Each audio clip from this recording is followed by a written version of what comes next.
The first man to die building the Hoover Dam was J.G. Tierney. The last man to die building it was his son, 13 years apart, to the day. That is a true story.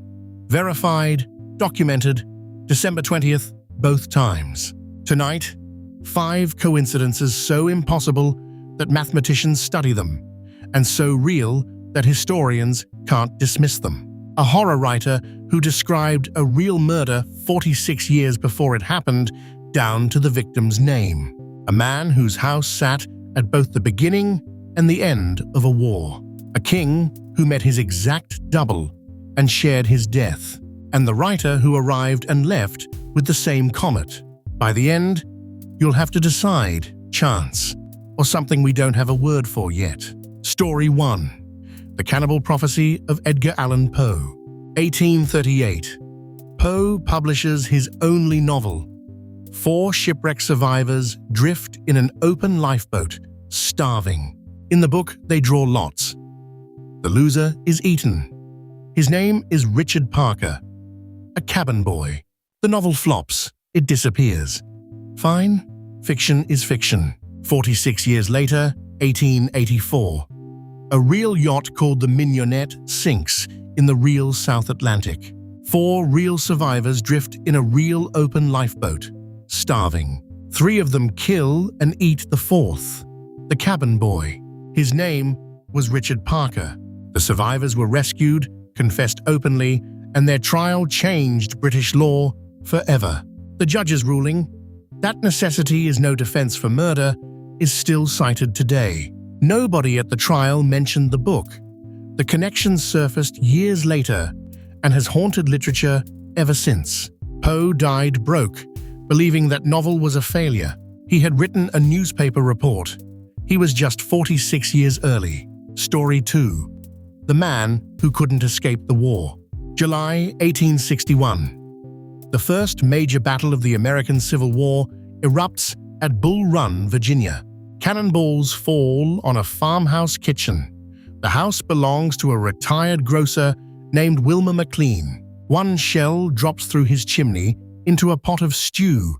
Confederate generals are using his parlor as headquarters. McLean has had enough.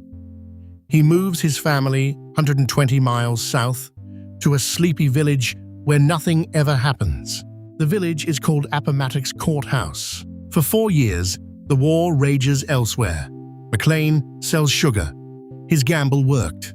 Then, on April 9th, 1865, a messenger knocks on his door. The army needs a house, just for one meeting. In Wilmer McLean's front parlor, Robert E. Lee surrenders to Ulysses S. Grant. The American Civil War began in his backyard and ended in his living room. McLean reportedly said it himself in exactly those words. Union officers stripped his parlor for souvenirs on the spot, tossing him money he didn't ask for. He had moved 120 miles to escape history. History packed its bags and followed him. Statisticians estimate the odds and give up. Some points in space-time are simply load-bearing. Story 3. The King and His Double. July 28, 1900. King Umberto I of Italy stops at a small restaurant in Monza. The owner comes to take his order personally. The king stares. The room goes quiet. The restaurant owner is his twin. Not similar, identical. They talk, stunned. It gets worse. The owner's name is Umberto, born in Turin, the same city, on the same day, in the same year. Both married women named Margarita, on the same day.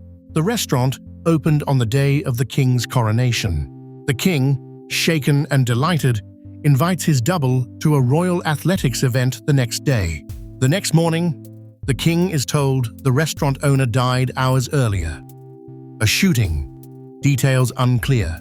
Umberto barely has time to express his grief. That same day, in the crowd, an anarchist named Gaetano Bresci raises a revolver. King Umberto I is shot dead the same day as his double. Born together, named together, married together, gone together. Historians still argue over which details grew in the telling. The assassination is fact. The restaurant story was reported before forensics could ever check it. Maybe it grew, or maybe some lives come in pairs. Story 4. The Comet Man. November 1835. Halley's Comet blazes over Missouri. 2 weeks later, Samuel Clemens is born. He grows up to become Mark Twain, America's greatest storyteller.